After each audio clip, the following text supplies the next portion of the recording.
Bonjour et bienvenue dans ce nouvel épisode du podcast de l'association Art and Fact, un épisode dans lequel nous accueillons le CNM, Centre National de Musique.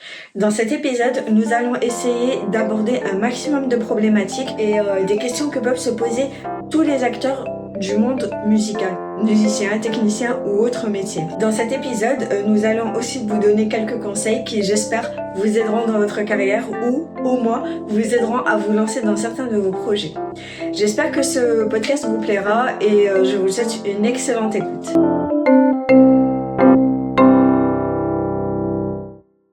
Bonjour, je m'appelle Corinne Brett et je suis responsable du parcours usager au Centre National de la Musique. Est-ce que vous pouvez nous parler de votre parcours universitaire plus professionnel avant d'entrer au CNM ? À la sortie du lycée, j'ai donc suivi un DUT en gestion des entreprises et des administrations. Ensuite, je me suis spécialisée via une école de commerce dans tout ce qui était communication et avec une portée internationale. Et pour terminer mes études, je suis rentrée dans un cursus de DESS de direction de projet culturel, durant lequel j'ai effectué un stage, notamment à l'IRMA, qui était une association de ressources pour les musiques actuelles. Comment vous avez intégré cette partie-là artistique dans votre cursus ? Vous aviez de la musique ou autre avant ? Alors non, j'ai jamais fait de musique et j'ai jamais eu la volonté d'en faire. J'ai d'abord observé les opportunités qui m'étaient offertes dans le domaine de la communication en termes d'activité. Et c'est vrai que la culture était un secteur qui m'intéressait beaucoup. Et principalement parce que justement, ça avait un sens un petit peu plus noble pour moi que de vendre des lessives. Voilà, mais la communication pouvait s'appliquer à tout un tas de domaines et j'ai choisi plutôt de l'appliquer à la culture.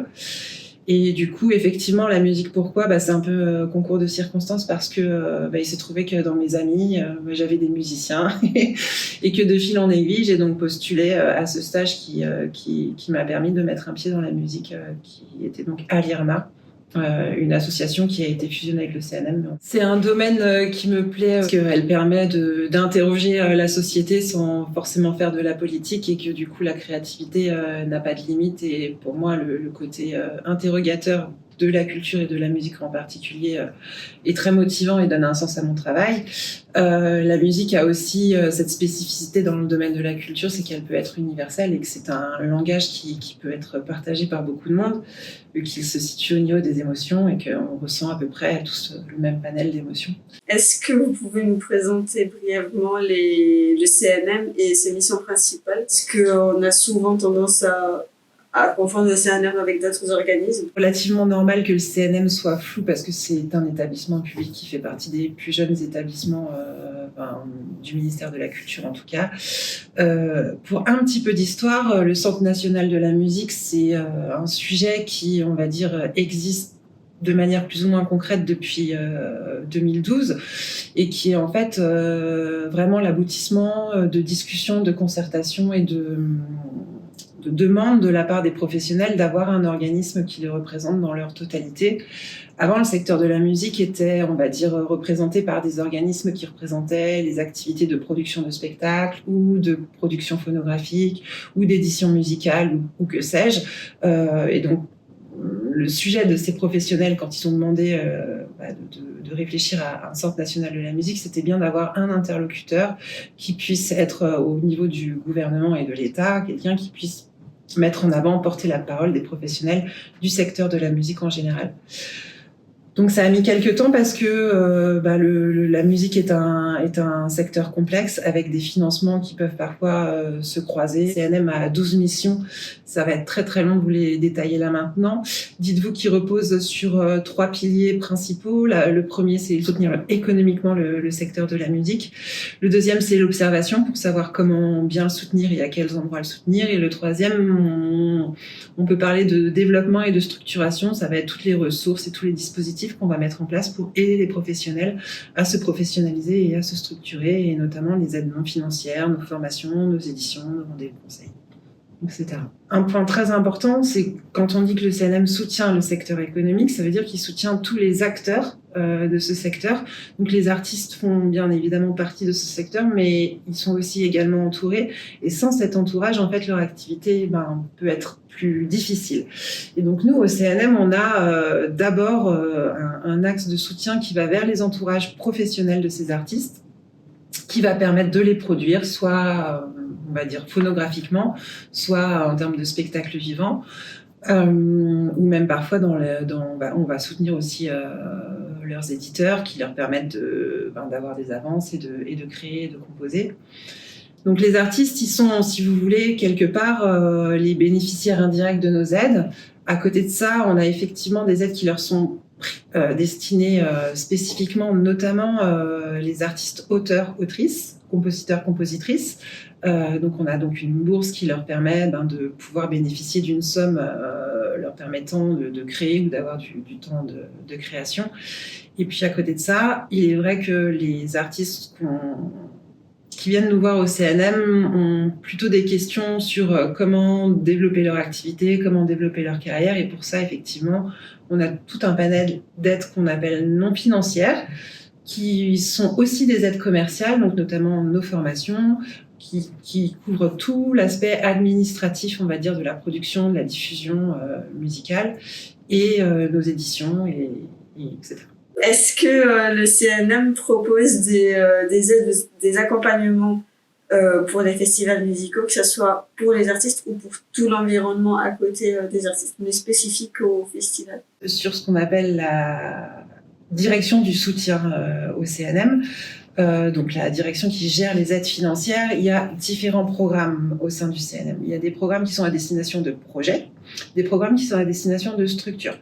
Qu'est-ce que c'est qu'un programme à destination d'une structure? On va pouvoir avoir par exemple des programmes qui vont aider des organismes ou des fédérations dans leur dispositif ou dans leur dispositif d'accompagnement ou de valorisation de la musique.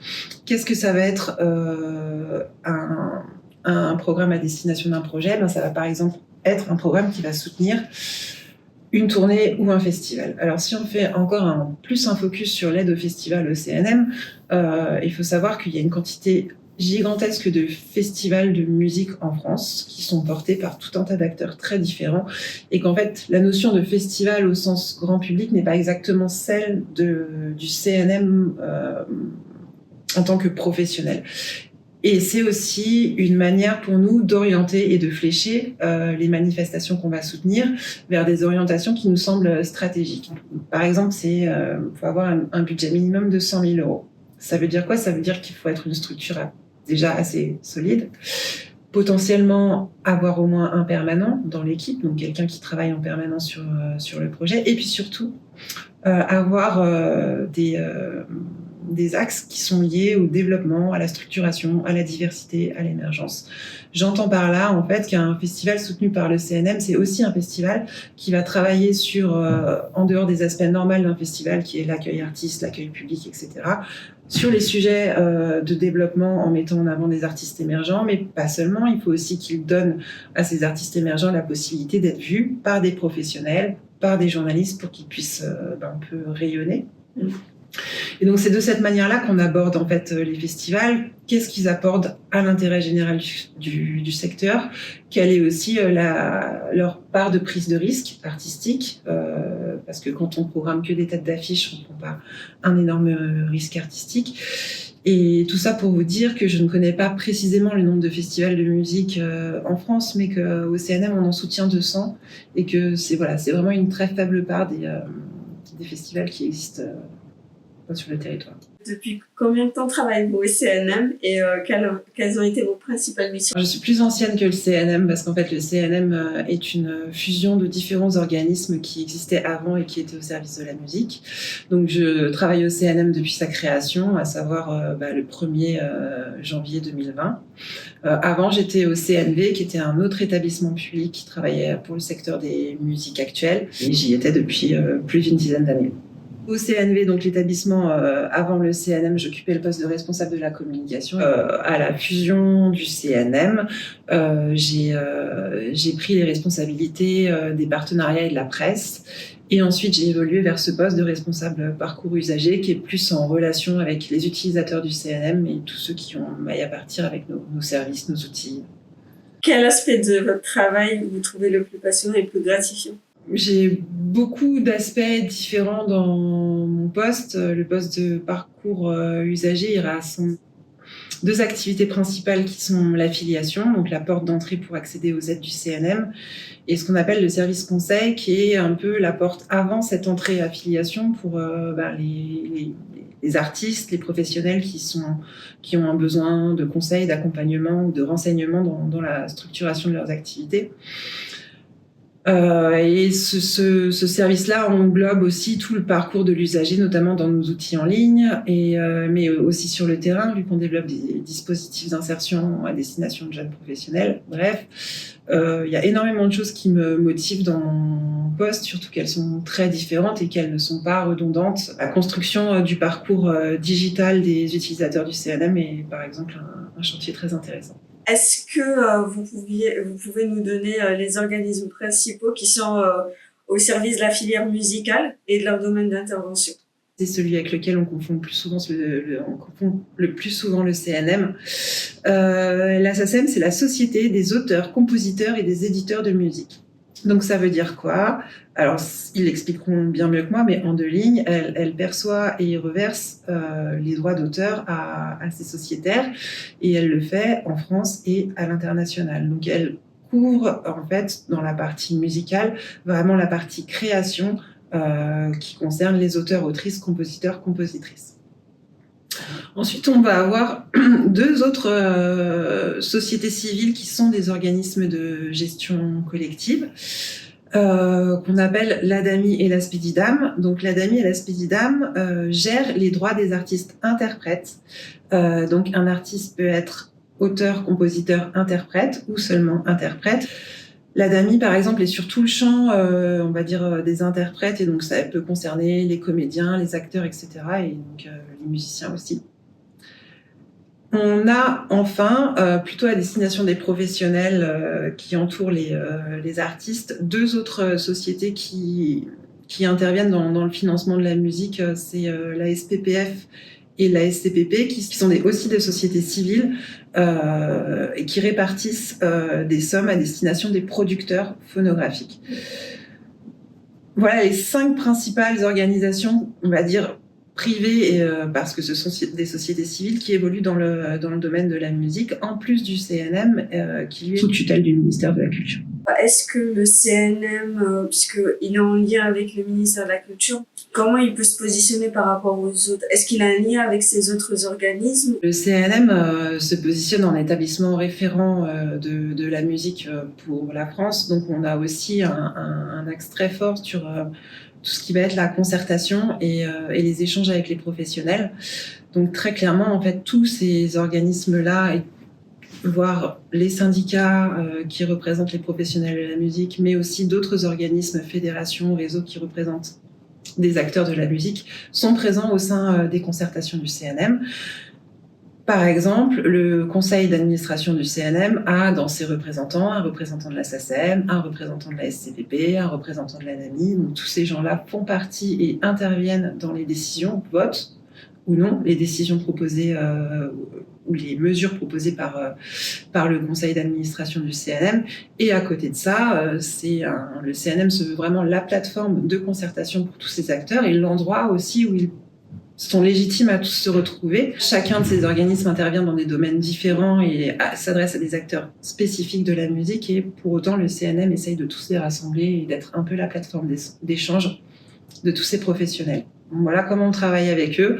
On leur donne des outils, on leur donne des données, mais aussi on leur permet d'échanger et de se concerter entre eux. Et quelles sont les initiatives récentes que le CNM a pu mettre en place pour justement promouvoir la diversité musicale, quel que soit le domaine, c'est-à-dire que ce soit les artistes ou tout l'environnement autour? Si on peut parler d'initiatives récentes pour encourager la diversité, parce qu'elle fait partie des missions fondatrices du CNM, donc on a toujours travaillé sur ces sujets. Ces sujets étaient déjà présents dans les structures qui préexistaient au CNM. Je pense notamment au bureau export qui avait une vitrine qui existe encore au CNM, qui s'appelle Watt de France et qui met en avant toute l'émergence de la musique produite en France. Et pour pour encourager ou pour garantir cette diversité, en fait, le CNM applique ce qu'il appelle une espèce de neutralité artistique. Donc, on n'a pas de regard artistique sur les projets. On a par contre une attention particulière sur des esthétiques qui peuvent être parfois plus compliquées pour trouver leur public. Et la diversité, c'est aussi la diversité économique. Ça veut dire qu'en termes de soutien aux professionnels, quand pour les artistes, on va soutenir toutes les structurations juridiques, les associations comme les sociétés anonymes, comme les SARL, comme les SCOP, tout ça, ça fait partie pour nous de la diversité qu'on va accompagner et qu'on va soutenir. C'est aussi la diversité comme la représentation des femmes ou l'inclusion, on va dire, des minorités, quelles qu'elles soient. Donc au CNM, c'est un sujet qui est pris très au sérieux et surtout qui est lancé depuis la création de l'établissement.